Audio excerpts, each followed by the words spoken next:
உன் கல்யாணத்துல ஆண்டவன் என்ன எழுதியிருக்கான்னு தெரியல. இதனால நாம 2 பேரும் ரொம்ப கஷ்டப்படுறோம். என்ன பண்றதுன்னு தெரியல.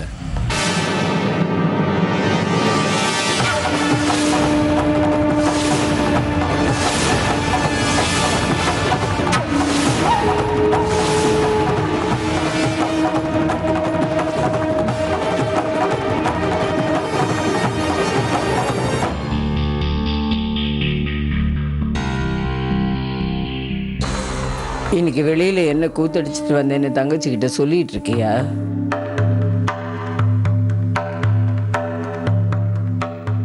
இல்ல என்ன பண்ணலான்னு அவகிட்ட கேட்டுட்டு இருக்கியா? இப்படி தேவையில்லாம 2 பேரும் பேசிக்கிட்டே இருந்தீங்கன்னா எப்படி உங்க மேல எனக்கு நம்பிக்கை வரும்? அந்த கடவுள் எவ்வளவு அழகான அமைதியான பொண்டாட்டியை உனக்கு கொடுத்துருக்கான். அவ கூட நிம்மதியான வாழ்க்கையை வாழறதுக்கு உனக்கு தெரியலையா? லட்சம் தடவை நானும் உனக்கு சொல்லிட்டேன். ஆனா உன் மரம் மண்டையில் அதெல்லாம் ஏறுற மாதிரியே தெரியல. நீயும் ஒரு பொண்ணு தானே, அந்த பொண்ணு கூட சந்தோஷமா வாழுன்னு உனக்கு எடுத்து சொல்ல. நீ சொன்னதான் உங்க அண்ணன் அப்படியே கேட்பானே. மாதாராம்ஜி, கோயிலேருந்து ஐயர் வந்து உங்களுக்காக காத்துக்கிட்டு இருக்காரு. வரேன்னு சொல்லு. ம், ஒரு பிள்ளாது பசங்க.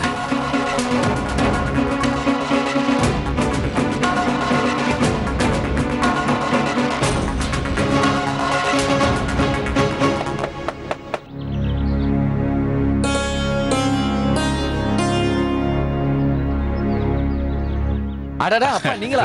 வாங்க வாங்க. நல்லா வாங்க பாட்டி. ராதே ராதே ராதே ராதே ராதே ராதே ராதே ராதே. இவ்வளவு நாள் கழிச்சு பாக்குறோம், ரொம்ப சந்தோஷமா இருக்கு.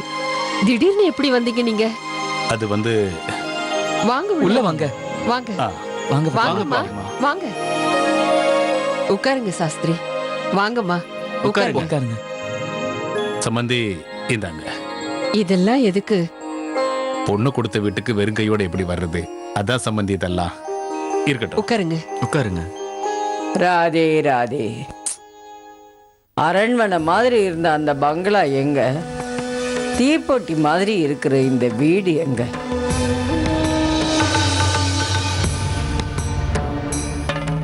உங்க எல்லாருக்குமே இங்க இருக்கிறதுக்கு ரொம்ப கஷ்டமா இருக்கும்ல?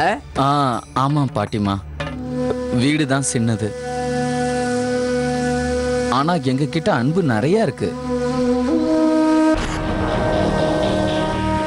ஆமா, உங்க முட்டி வலி இப்ப எப்படி இருக்குமா? சனியம் பிடிச்ச இந்த முட்டி வலி வந்து என் உயிரை எடுக்காதது தான் பாக்கி. மற்ற என்னென்ன செய்யணுமோ எல்லாத்தையும் செய்யுது.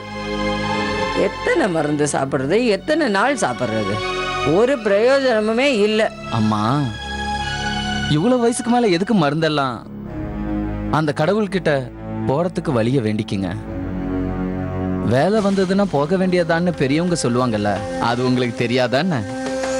வாசு, போய் அவங்களுக்கு காஃபி டிஃபன் ஏற்பாடு பண்ணு. இதோ இப்ப போறேன்.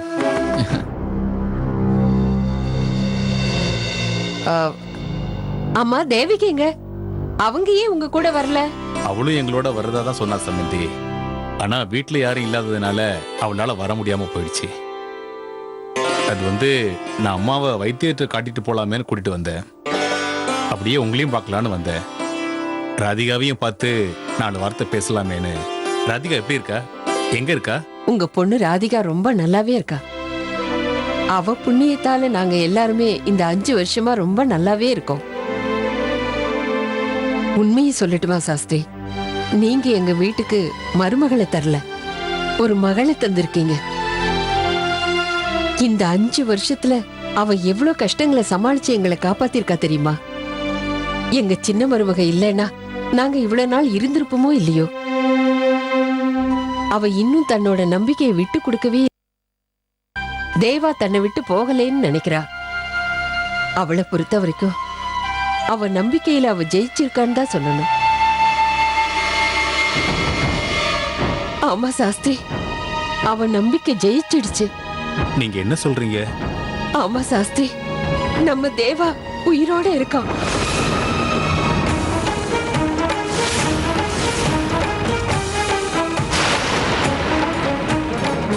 அதுவும் இந்த ஊர்லயே இருக்கான்.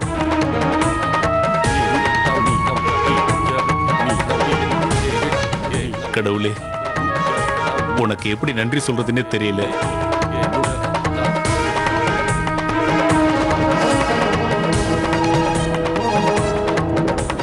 மாப்பிள்ளை இப்ப எங்க இருக்காரு சம்பந்தி? நீங்கெல்லாம் ஏன் இன்னும் ஆக்ராவிலே இருக்கீங்க? நீங்க எல்லாரும் குடும்பத்தோட இப்ப டெல்லியில தானே இருந்திருக்கணும் சம்பந்தி. இப்ப தேவா மாப்பிள்ளை எங்க இருக்காரு? 5 வருஷம் முழுசா முடிய இன்னும் 2 நாள் தானே பாக்கி இருக்கு சம்பந்தி. சுசில் அர்ஜுன மகா பண்டிதர் ஆக்குறதுக்கு இப்பவே தயார் பண்ணிக்கிட்டு இருக்காரு. எங்களையும் அதுக்கு கூப்பிட்டுருக்காரு.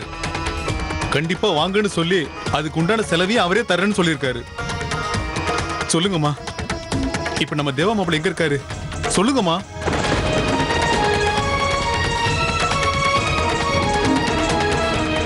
என்னாச்சு சம்பந்தி? நீங்க எதுவுமே பேச மாட்டேங்கிறீங்க. சாஸ்திரி ஐயா, நம்ம தேவா நமக்கு கிடைச்சிட்டான். ஆனா ஆனா அவனுக்கு பழசு எதுவுமே ஞாபகம் இல்லை. அவனுக்கு அவனை பத்தி ஞாபகம் இல்ல, நம்மளை பத்தி எதுவும் ஞாபகம் இல்ல. என்ன?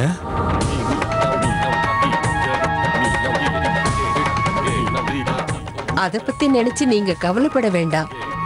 உங்க பொண்ணு இருக்கால, அவளுக்கு முழு நம்பிக்கை இருக்கு. தேவாவோட ஞாபக சக்தியை திரும்ப கொண்டு வந்துருவா.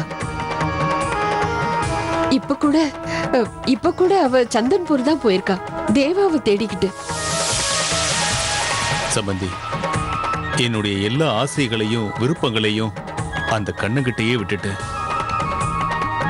அவர் இதுவரைக்கும் என் பொண்ணுக்கு துணையா இருந்தாரு, இதுக்கப்புறமும் இருப்பாரு.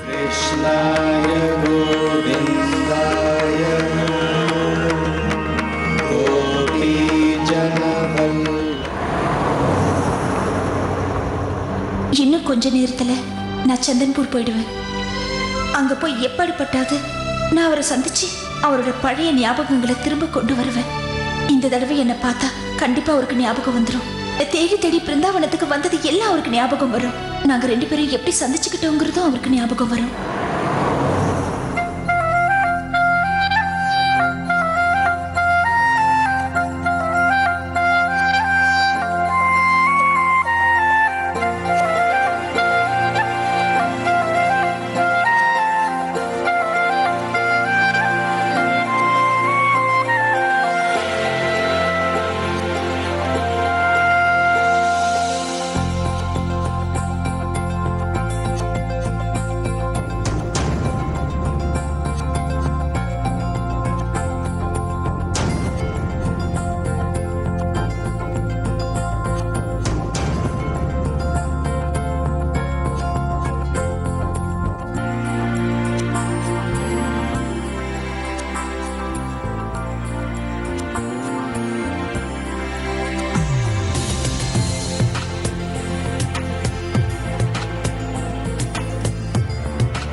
அவர் அடிக்கடி என்னை பார்க்க வருது, மறைஞ்சிருந்து என்னை பார்க்கறது, நான் அவர்கிட்ட பேசாம போனாலும் விடாப்பிடியா என்னை பின்தொடர்ந்து வருது.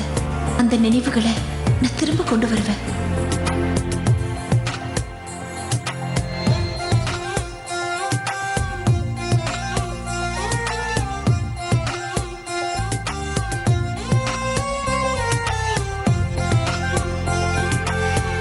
அதை நினைக்கும் போது இப்பவும் என் மனசுல ஒரு இனம் புரியாத சந்தோஷம் ஏற்படுது. தீபாவளி ராத்திரி அன்னைக்கு அவர் என்ன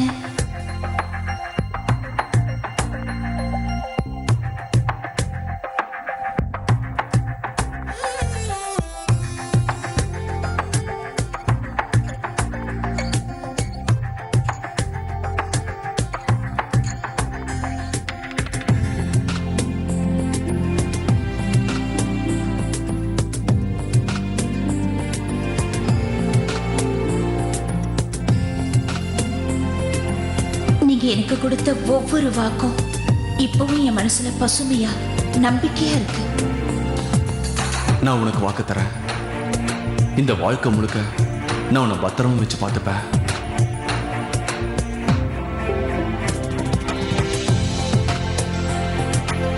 இப்பவும் எனக்கு அசைக்க முடியாத நம்பிக்கை இருக்கு. நாம 2 பேரும் மறுபடியும் ஒண்ணு சேர்ந்து என்ன இன்னைக்கும் சந்தோஷமா வாழ்வோம். யாத்திரையை முடிச்சுக்கிட்டு எப்போ போகலான்னு இருக்கீங்க?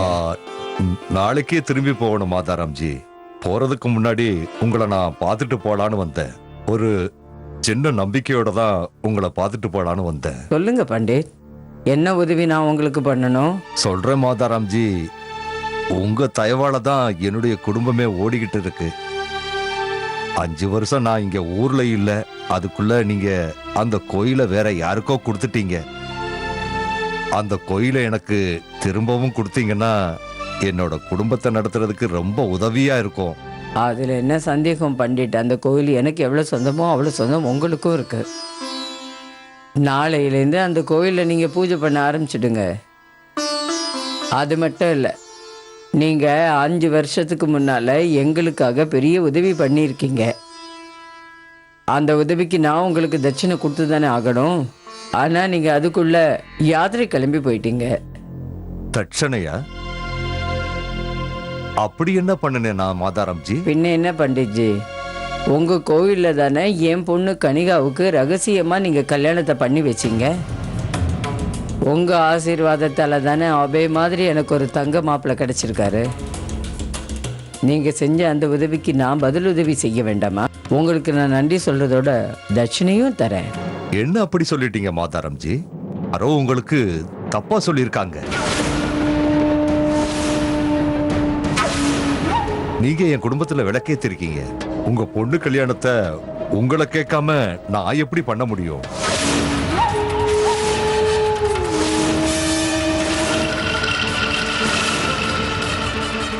ஏன் இப்படி கல் மாதிரி அப்படியே நிற்கிற? கேட்குறல பதில் சொல்லு. எப்போ எங்கே எப்படி உன் கல்யாணம் நடந்தது? அது வந்துமா, கொஞ்ச நாளைக்கு முன்னால டிலேவால கோவில்ல நானும் அபையும் ரகசியமா கல்யாணம் பண்ணிட்டோம். அந்த கோயில் குருக்கள் இருக்கார்ல, அவர் தான் எங்க கல்யாணத்தை பண்ணி வச்சாரு. அவர் தான் எங்க கல்யாணத்துக்கு சாட்சி.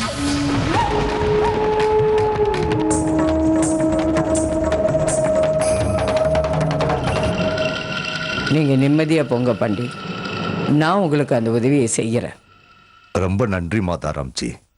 அப்படின்னா எனக்கு உத்தரவு கொடுங்க.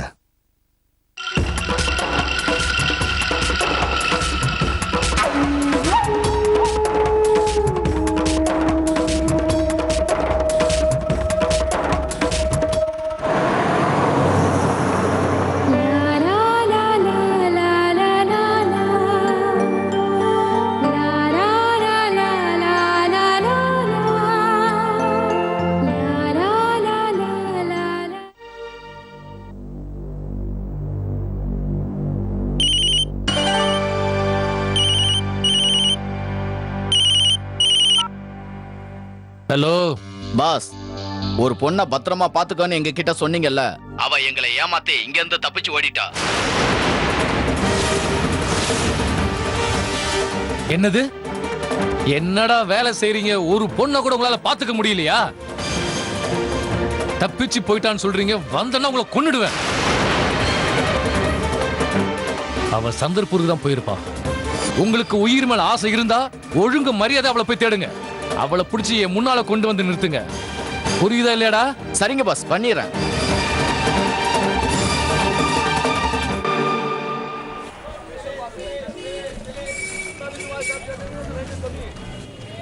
பண்டிதரையா, ராதே ராதே. பண்டிதரையா, சந்தன்பூர் எங்க இருக்கு? இதான்மா சந்தன்பூர். இதுவா? ஐயா ஒரு நிமிஷம் நில்லுங்க. இங்க ஒரு பெரிய ஹோட்டல் கட்டுறதுக்காக ஆக்ரால இருந்து வந்திருக்காங்க. அவங்க எங்க இருக்காங்கன்னு உங்களுக்கு தெரியுமா? எனக்கு அதை பத்தி எதுவும் தெரியாதுமா.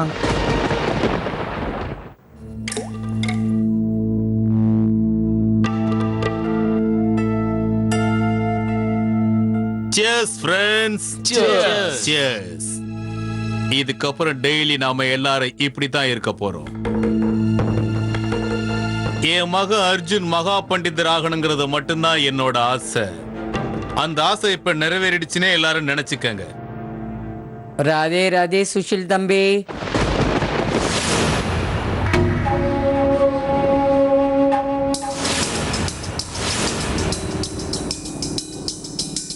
நான் வரக்கூடாத நேரத்துல வந்துட்டேனோ என்னவோ. ஏய் பங்கஜ், இவங்க எல்லாரையும் நம்ம கெஸ்ட் ரூம்ல கொண்டு போய் உட்காரவே. போங்க, அம்மா கிட்ட ஒரு முக்கியமான விஷயம் பேச. பரவாயில்ல. It's okay. Okay okay. வாங்க ஐயா, வாங்க. உட்காருங்க. வாங்க உட்காருங்கம்மா, உட்காருங்க.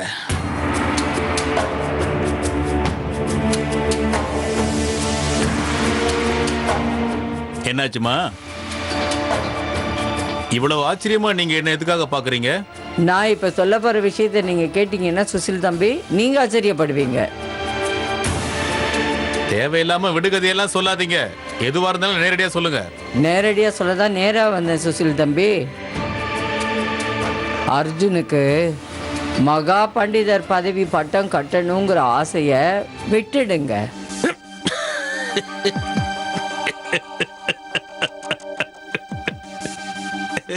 நீங்க சொல்றத நான் அப்படியே கேட்டுக்கணுமா என்ன? உங்களுக்கு ஏதாவது ஆயிடுச்சாமா? சரி சொல்லுங்க சொல்லுங்க, என்ன விஷயம் சொல்ல வந்தீங்க அதை முழுசா சொல்லுங்க. அதை சொல்லதான் வந்திருக்கேன், நீங்க கவனமா கேட்டுக்கங்க. உண்மையான மகா பண்டிதர் திரும்பி வரப்போறான்.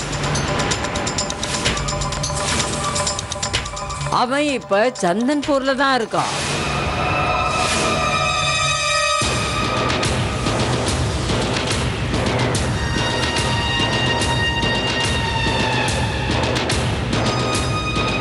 தேவா உயிரோட இருக்கானா? தேவா மாப்பிள்ள திரும்பி தான் வரப்போறான். அந்த ராதிகா தான் போய் அவனை கூட்டிட்டு வர போயிருக்கா. அவ மட்டும் பழைய ஞாபகத்தெல்லாம் தேவாவுக்கு திரும்ப கொண்டு வந்துட்டான்னா அடுத்த மகா பண்டிதர் தேவாதான். அவனுக்கு ஞாபகப்படுத்த போயிருக்காளா? தேவா மாப்பிள்ளைக்கு தான் ஆக்சிடென்ட்ல ஞாபகம் எல்லாம் மறந்து போயிடுச்சே.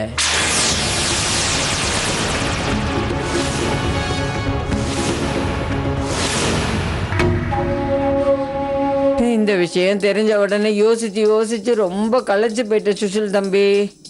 ஷோ கடவுளே, அந்த தேவாவுக்கு பழைய ஞாபகம் எல்லாம் திரும்பி வந்துருச்சுன்னா, அதுவும் அந்த ராதிகா தன்னோட முயற்சியில ஜெயிச்சிட்டான்னா,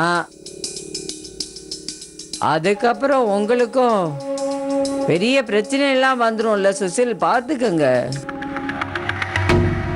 அதுக்கப்புறம் மகா பண்டிதர் பதவி, அந்த வார்த்தையை நீங்க உங்க வாயால சொல்லவே முடியாதே.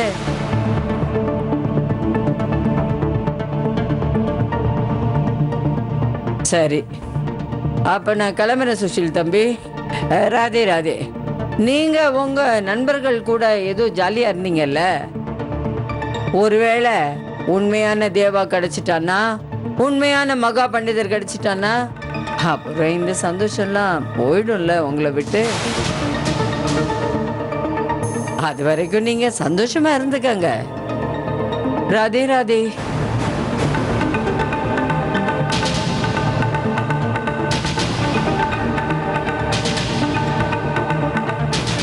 இல்லம்மா, இல்ல, நான் இதுவரைக்கும் எந்த நாளுக்காக காத்துக்கிட்டு இருந்தனோ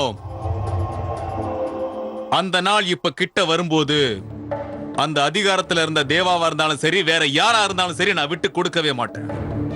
விட்டு கொடுக்க மாட்டேமா?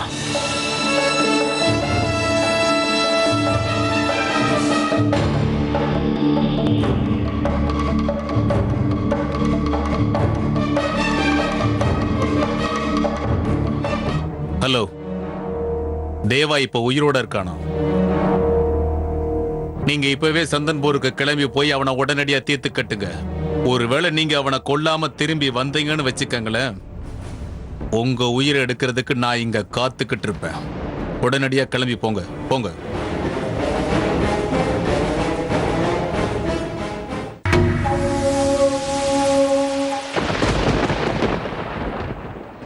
நானே